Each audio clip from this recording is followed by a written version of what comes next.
Oh, here I go. Sorry, you guys. Sorry. How you doing? Good evening, Minister Jen. It's Wednesday. How you doing? A little tickled. So today is Wednesday, of course. I'm here, and so today I'm presenting a new awareness for the month of June because June's not over yet. I want to say this is the last. Is this the last? No, this is not the last June. Excuse me. It's not the last June. So you'll see me again. I'll have another June awareness next week as well, a new one. But tonight, I'll be presenting this one and which falls under the month of June. And excuse me. And the month of June. So uh this today I'll be presenting Men's Health Month. Men's Health Month. As we know, as we know, men do not like going to the doctor. Men do not like going to the doctor at all. If they have a significant other or have a wife or whatnot, a partner or whatever, they force them to go to the doctor. And then when they do go to the doctor, they wait to the last minute, right?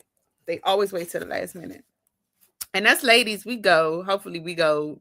I know my friends and just we and myself, we go routinely or whatnot.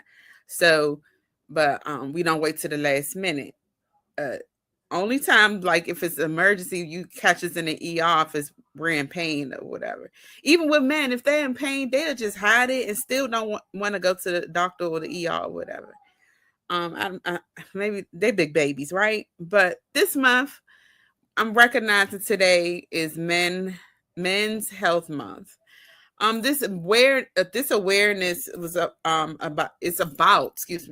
about preventable health problems and encouraging early detection and treatment of diseases affecting men and boys.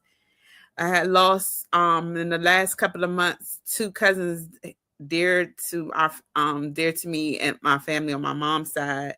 One had they said it wasn't lung cancer, but his health started declining, and come to find out one of his lungs weren't good anymore, and so it was too late because he wasn't going to the doctor. He was making sure his dad he was a caregiver for his dad as well. But unfortunately we lost him uh was it last month or so. And then I just learned that my aunt I got a call was it Sunday night or Saturday night? I can't remember what night it was. Well, Saturday. I want to say it's Saturday night that my cousin he was battling prostate cancer, which runs in my mom's side of the family.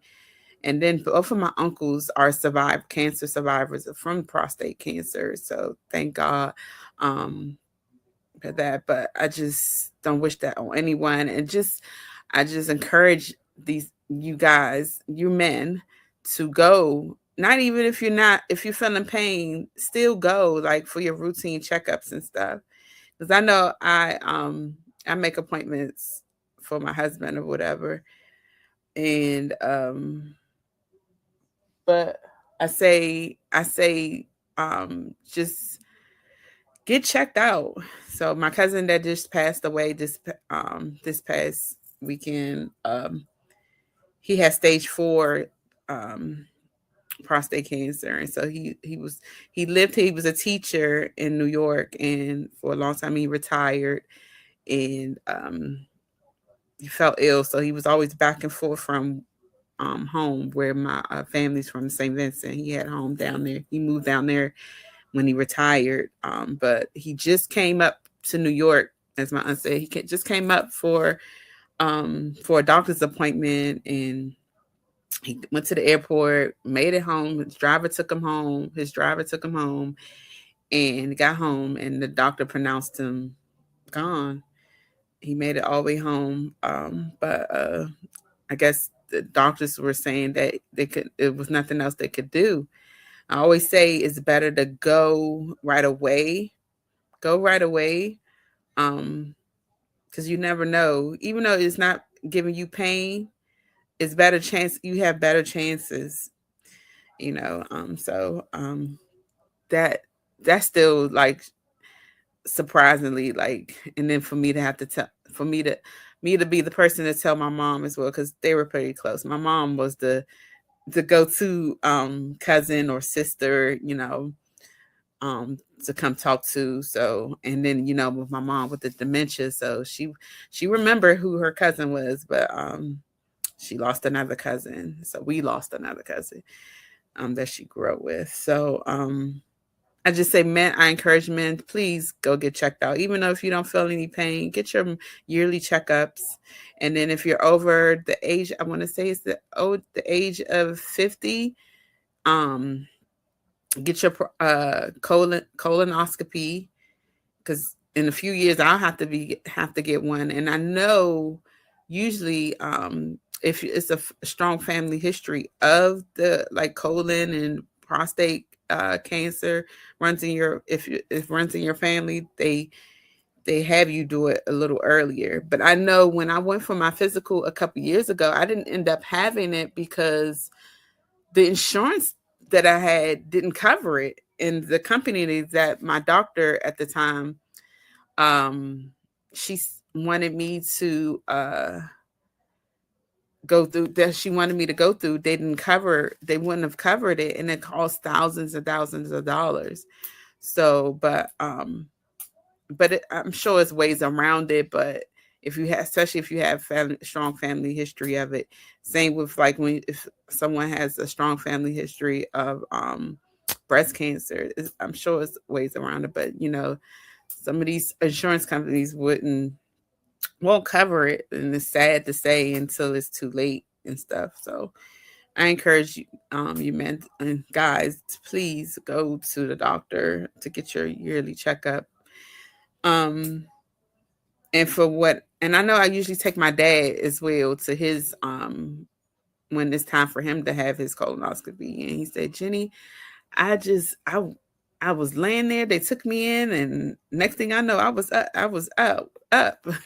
It was over. So because he was a little scared or whatnot, because the type of kidney cancer he had, um the type of cancer he had, it could come back anywhere. So he has to always get scanned and everything. So and I always pray for him, because I could hear it in his voice always before he goes to his appointments. And I kind of ease, not kind of, I ease, you know, his nerves and everything. He's calm then. But I encourage you to get checked out, you guys.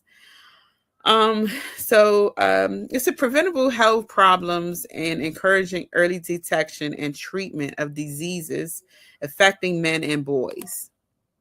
Because if I'm not mistaken, boys, because I know girls, at a certain age, you're supposed to get the HPV vaccine, and boys supposed to get it as well. That's what probably one of the diseases they're speaking of. Um, to focus on both physical wellness. So the focus is to focus on both physical and wellness and mental. Excuse me. I'm focused on both. I can't talk tonight. I'm sorry. I'm still choked up about my cousin because we were just talking about him. To focus on both physical wellness, excuse me, and mental illness. I stress this enough with men and boys.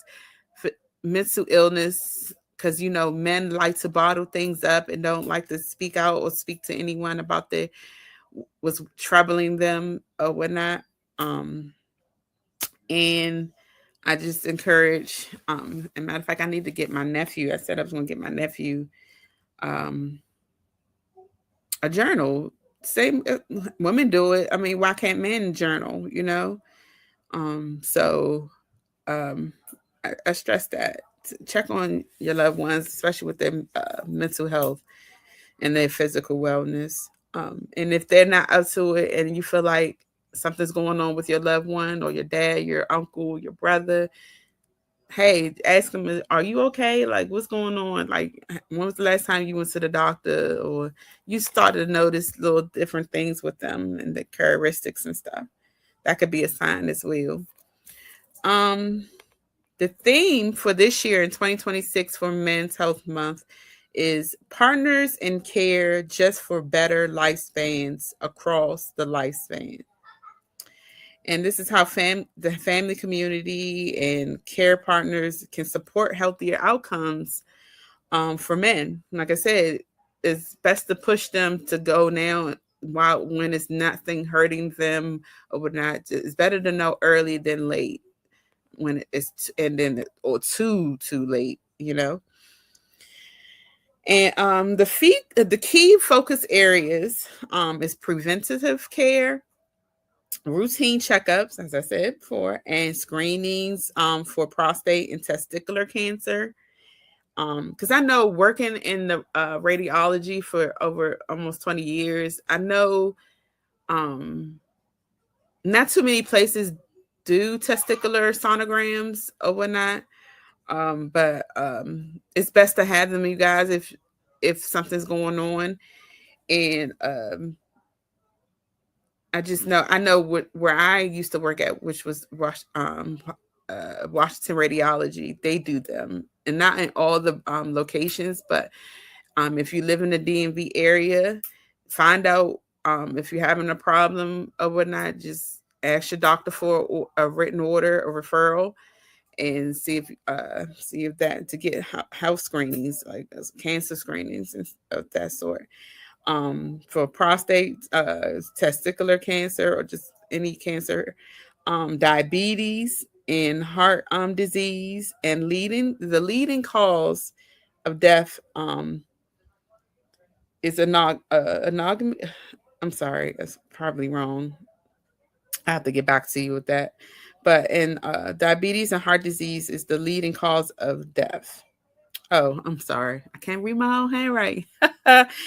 Sorry, here I go. So I wrote when I was in my words, but and the heart disease is the leading cause of death in among men. Unfortunately, I thought it was women, but they're saying it's if I'm not mistaken, I've read somewhere I thought it was women, but actually it's men. So get your heart checked out. Go to a cardiologist, and even when you get your physical, I'm sure they'll give you, depending on your age, you can get an EKG and it'll tell you your heart rate and everything. And then I worked in cardiology as well, Minister Ginger. No, they give you EKG with your doctor's appointment if they feel like that's not right. When you go to the cardiologist, they're going to give you another one. But if the cardiologist feel like you need like a stress test, um, sonogram of your heart, and so I stress that to get checked. And if you feel like, and it may not be too late, if you feel like you're a little off, like your body feeling off, go to the doctor, go to the ER. Um, Mental health. Ooh, mental health, man. This is addressing the stigma around mental health is a major focus as men and are significantly more likely to die by suicide. Because we know we lost a lot of people within the last few years, a lot of celebrities or just people in general due to mental illness through suicide. Again, men do not like to express themselves. I mean, they do not. I mean, they go to other things. Not saying women don't do it either, but I just know men just likes to bottle it in, bottle it in, and that's not healthy at all because they'll eat you alive and the thoughts and everything. So, and that result will be suicide or run into something to take it away, a drug or alcohol to take it away. But please, man, I encourage you to talk to someone, your pastor, a professional therapist, or just a friend and everything. And then also, you guys, a loved one, if they're going through it, if you haven't heard from them in a while, especially men, call them, especially if they're not, again, not acting the same or the person you know and love, you know. But if God put someone on your heart, call them, text. And if I always say, if you don't feel like talking, even like, or just shoot them a text, say, hey, how you doing? Are you okay? Or when you see him, how you doing? Like, are you really okay? Like, you know, because I know Bishop does that with me every Sunday when he sees me. He's like, are you okay? I'm like, yes, Bishop, I'm okay. But he knows. I will tell him. I'll let him know if something was going on with me, because I don't like keeping it bottled in anymore. Because I used to do that when I was a little younger, and it's not healthy. It interfered. Not even, it messed with my health wise too.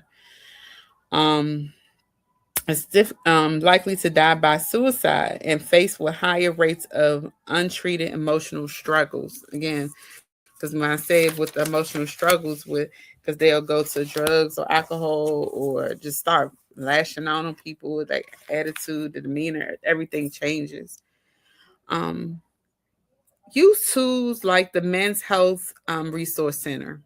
They do have a website, and or just go on their website so you can find disease specific information and preventive care guides. They give you preventive care guides, or and tips. You can go to the Men's Health Month organization for social media for toolkits, awareness campaign materials of that sort, and advocacy resources. See what type of organizations or health clinics or whatnot where you can get help from. Maybe in your local area if you're not in your local area. Mental health support access, localized screening and treatment resources via national portals. So you just don't have to, like, because messaging is in the DMV area, but is this? I'm telling you, I'm saying that I researched that you can look up mental health support, and you can have all the access in the world. Someone that you can speak with, or resources to help you health wise and mental wise, physical wellness, remember, and mental. Um, Via national portals like the National Alliance on Mental Illness. Again, the National Alliance on Mental Illness. You can look them up, and they have resources of that sort. But I wanted to come forth tonight to talk about Men's Health Month. Of course, I'm a woman, but I just know, just being around, I have a lot of male cousins, and just, or my brother and my dad and just my husband, like a lot of men, and just being around people in general, men in general, boys in general, they do not like to express themselves much. I don't know if it's like how we can put it, break the family, the generational curses, because their father probably did it, or didn't have a father to talk with, or uncle or grandpa. But they always, I don't know what it is, but they're always secretive, even with the Caribbean culture, or even African culture. Different cultures have different, but I'm not saying all men are the same. Not, excuse me, I'm not saying all men do not like to express themselves, but a lot of men don't. I think it's a pride thing. Let me say that. That's probably what it is. It's probably a pride thing, and then I want any help, and then I'm the man. I'm an alpha. I could do this, but no, sweetie, you cannot. You cannot do it. You can't. Pray to God. I pray all the time for the men, and just in general, just like the struggles or whatnot. But deep down, I know they keep it deep down, like they probably battling with people they lost, as far as death wise, like their loved ones, and just, or something's going on at the job, something's going on at home, and they don't feel right talking to their sister, their wife, their mother, and just, I just stress this enough to go to your doctor, and then they can probably, they will write you a referral to see a therapist, or you can. I think sometimes you don't even need. Now I don't even think you need a referral. referral to talk to a therapist, believe it or not, because these therapists take our insurance or Medicaid and stuff if you're on Medicaid. So I wanted to come forth to you about men's health because, again, we're losing a lot of men because they're not going to the doctor, and we're losing a lot of men that aren't talking about their feelings and emotions, and they're committing suicide or they're going to other routes to do so. So I ask and stress this enough because even with men that have high blood pressure, I want them to take walks, exercise, get in the gym, work out, or play basketball, and so just an outlet. That could be a few outlets, like take a walk and stuff like that, to bring your peace. Because I know men just like, I know I'm a man. I need to do this. I got to do this for my family.